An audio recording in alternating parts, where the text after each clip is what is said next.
Alô, pessoal, tranquilito no mais?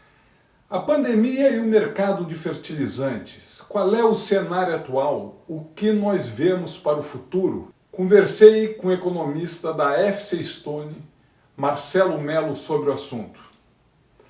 Fique aqui porque vai valer a pena.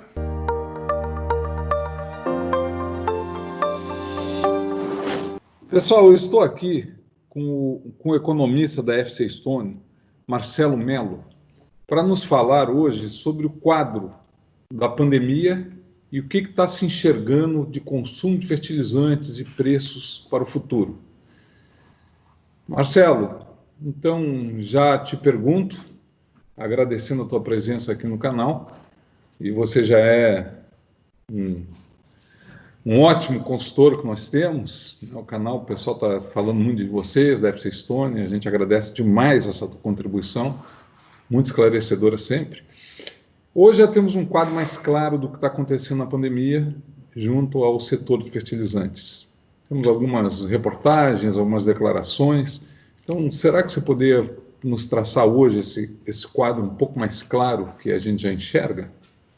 Lógico. Bom, antes de mais nada, bom dia, Nelson, bom dia a todo mundo. E muito obrigado pela oportunidade. Tem sido um prazer estar aqui com vocês. E sim, na verdade, se pegarmos o coronavírus, até já tivemos oportunidade de comentar aí em vídeos anteriores. E o segmento de fertilizantes está razoavelmente protegido aí, esteve protegido do coronavírus. Nós não tivemos até agora nenhum impacto sério, nem quando a China teve a quarentena, o lockdown dela, e nem posteriormente, quando isso passou, se expandiu para o mundo e para o Brasil. A parte de fertilizantes está redonda. Não houve nenhum problema sério de logística, de demanda, de produção em nenhum lugar do mundo. Isso é muito importante porque isso garante a produção de alimentos, né? No mês de maio, inclusive, nada. Agora, óbvio, há alguns problemas indiretos, né? Então, por exemplo, primeiro houve um problema com o petróleo. O petróleo sofreu demais por conta do coronavírus e por conta do fechamento das economias. E o fato do petróleo sofrer demais fez, por exemplo, que os fretes marítimos, que é um ponto importante, por exemplo, a fertilizantes, o Brasil importa 80% do fertilizante, importou ano passado 80% do fertilizante, os fretes caíram. Isso é bom para a gente, porque é uma redução do custo, né?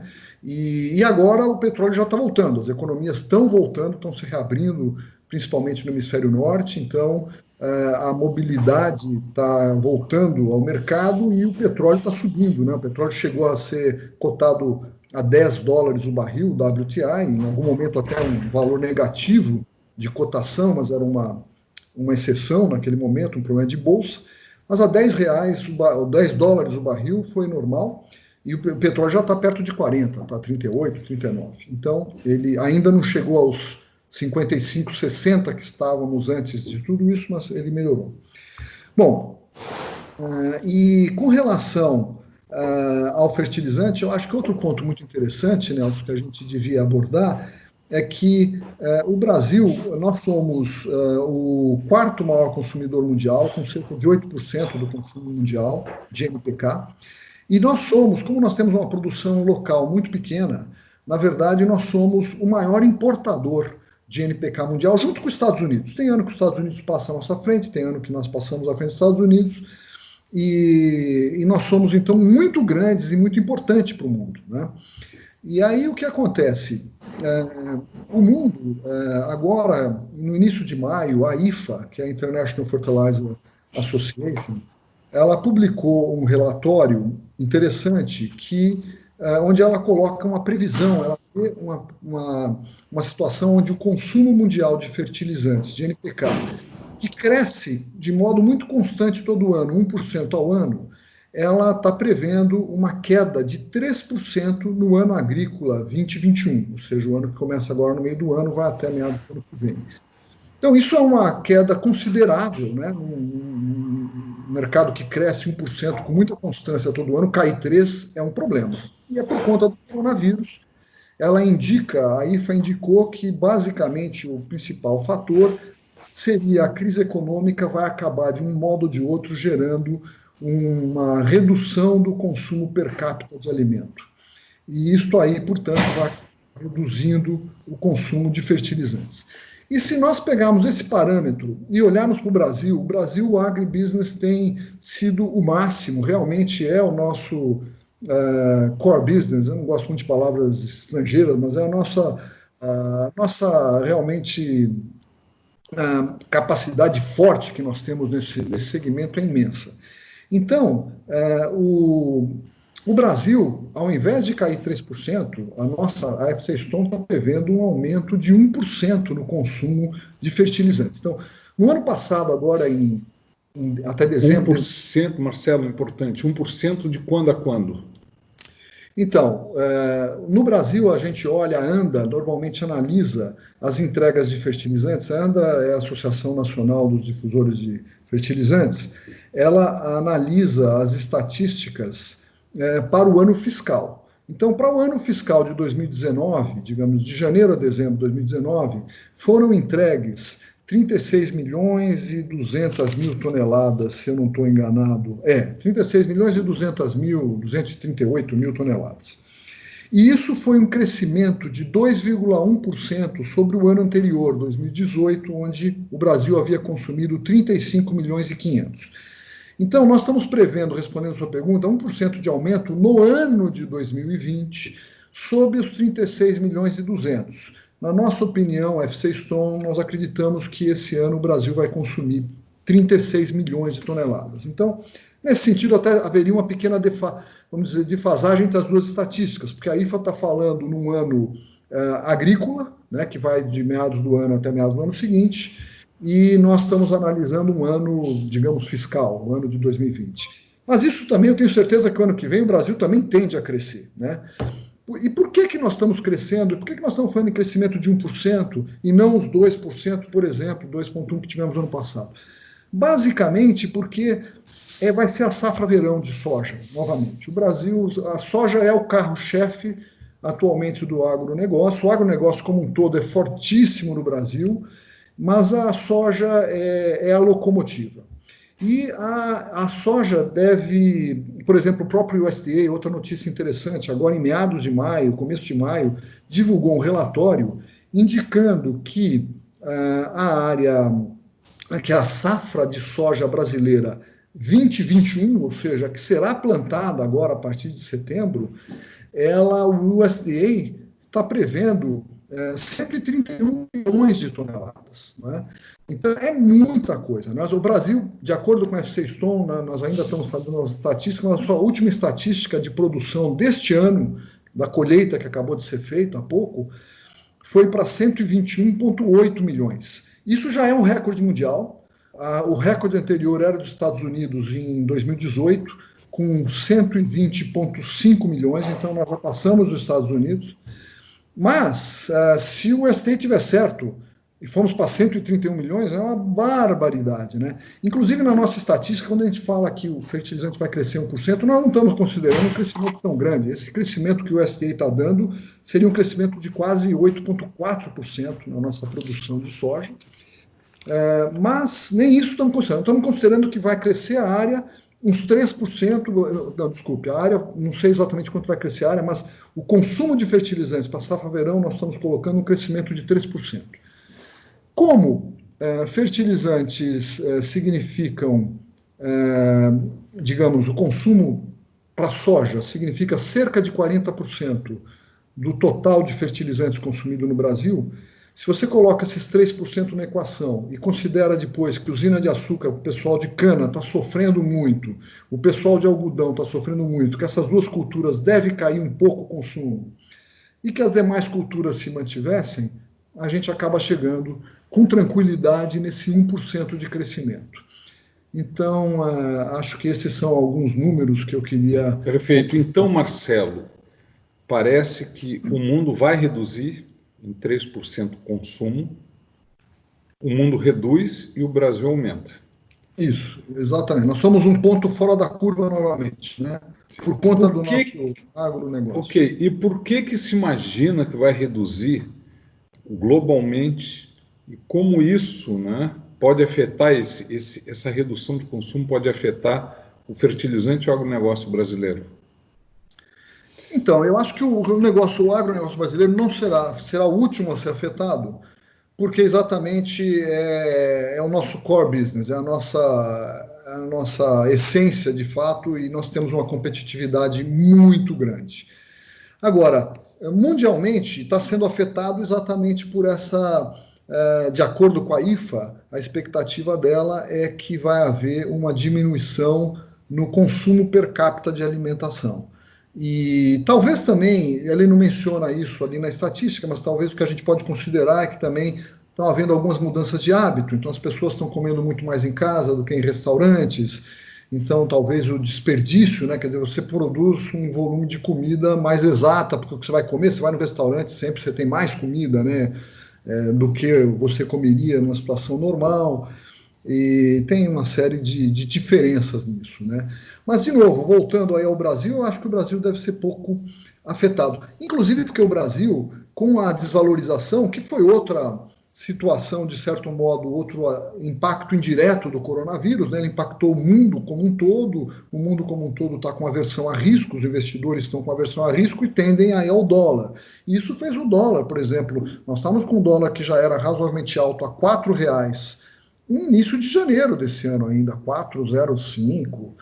Então, de janeiro para cá, nós chegamos aí de 4 a praticamente 6, nós somos a 5,90, né? Então, é quase 50% de aumento. Agora voltamos, estamos com 4,90, ainda é uma desvalorização grande.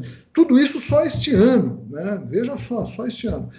Então, o que acontece? Essa grande desvalorização para o produtor agrícola brasileiro, novamente, principalmente de soja, mas outras culturas também, cerca de 50% do custo de produção é ligado ao dólar de alguma maneira, seja pelos fertilizantes, pelos químicos, ou parte das sementes, ali tem alguma parte que é em dólar, mas os outros 50% são custos em reais. Então, essa grande desvalorização torna o produtor rural brasileiro ainda mais competitivo, né? Então, é por isso que vai haver realmente um crescimento, nós estamos prevendo aí um crescimento grande, né? Então, aparentemente, vamos dizer, para o agro brasileiro, vai ser positivo essa queda no exterior de consumo de fertilizante, que talvez impacte no preço do fertilizante.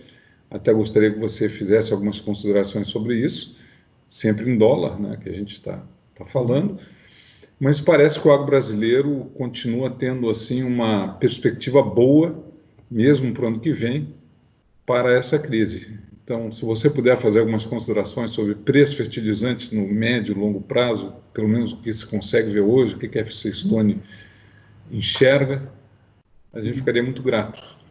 Ok. Não, acho que a gente pode até fazer olhando assim, de modo macroeconômico, mundial, o que Sim, acontece? Os investimentos efetuados no segmento de produção de NPK, né, onde você tem uma parte que é mineração, e daí você tem uma parte também que é petroquímica, que é a parte do nitrogenado, e você tem depois, evidentemente, a parte metalúrgica para processar os minérios.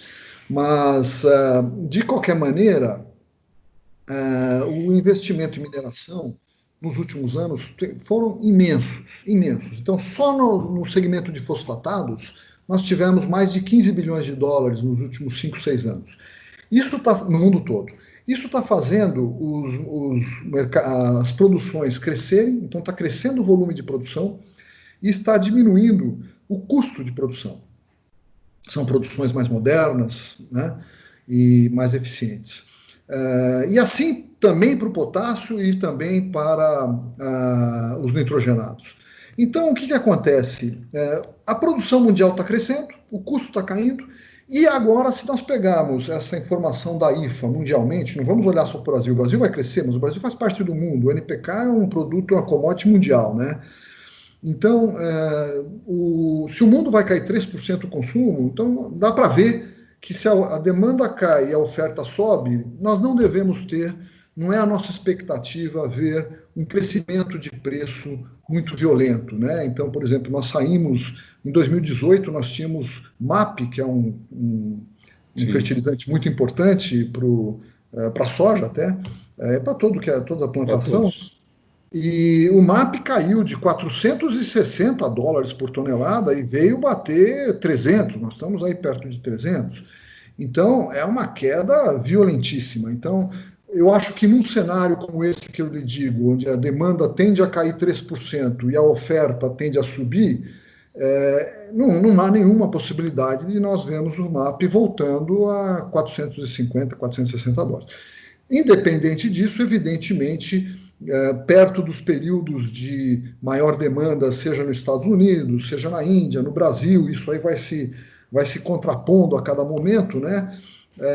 Obviamente, eles podem variar 10, 15, 20%, só pode subir, pode cair, tudo. Então, há volatilidade, mas se olharmos assim no longo prazo, não devemos ver os mercados mudando de patamar de modo muito significativo. Isso por um lado. Mesmo para nitrogênio e potássio, você acredita que seria uma análise parecida? Ah, sim, sim, porque também em potássio há grandes produções novas que foram entrando e novas que estão previstas para frente, investimentos bilionários novamente, e nitrogênio também. Nitrogênio tivemos muitos investimentos, o mercado está sempre se recolocando. Na verdade, você sempre tem um descasamento com isso, né? Porque o que acontece? Você precisa que a demanda havia uma previsão que a demanda mundial cresce todo ano 1%. Então você faz seu planejamento e fala, não, eu tenho que aumentar a minha produção. Mas quando você vai investir, você não consegue investir pouco. Para investir, fazer um investimento sério, importante, você vai investir 1 bilhão, 2 bilhões, 3 bilhões de dólares. Nós estamos falando de mineração, que já é complicado, né? Estamos falando de petroquímica. Então são investimentos pesados. Então, quando o investimento amadurece, você tem um crescimento muito forte da produção. Então é comum. Então daí você passa a ter alguns anos onde você tem preços mais baixos. Aí você acaba desincentivando um pouco a produção, né? Eu digo, o novo investimento. E até o momento que a demanda vai e começa a ficar mais apertada. Aí os preços sobem forte. Quando os preços sobem forte, você viabiliza um novo ciclo de investimento. Então isso é normal em commodities, né? E nós estamos agora num momento onde os investimentos estão amadurecendo e, por outro lado, a demanda caindo. A demanda vai cair por circunstâncias específicas, né? Marcelo, nós aqui do canal te agradecemos demais. Gostaria de saber se você teria mais alguma coisa a comentar, porque eu acho que é muito esclarecedor. E um enorme agradecimento a você, a FC Stone, por nos dar sempre, a cada 2 meses, mais ou menos, uma luz, né, sobre todo esse cenário. Perfeito. Não, o que eu diria, que eu acho que é sempre muito gostoso a gente pensar nisso, quer dizer, obviamente estamos numa crise muito séria mundialmente e no Brasil, e vamos ter uma crise econômica muito séria também mundialmente e no Brasil, não resta nenhuma dúvida, mas é muito bom nós estarmos na área agrícola, porque a área agrícola, no Brasil, novamente, é muito forte, é muito boa, é o nosso core business, e isso está nos projetando mundialmente, vai nos deixar numa posição muito forte também. Então, eu acho que isso é muito positivo, né? E me dá muita tranquilidade estar trabalhando nessa área. Eu acho que todos nós estamos de parabéns, né? O nosso segmento, né? Inclusive, hoje há pouco estava vendo aí uma notícia da Tereza Cristina, quer dizer, o Brasil, inclusive, nem as exportações pararam, quer dizer, a nossa exportação de tudo está crescendo violentamente na área agrícola, está tudo crescendo, né? Então, isso é muito bom. O Brasil está conseguindo dar um bom exemplo aí para o mundo, isso eu acho ótimo. E eu fico à disposição, é sempre um prazer, como eu falei, estar com você e certamente vamos estar juntos em breve novamente, tá bom? Marcelo, muito obrigado e grande abraço. Obrigado, Nelson. Tchau.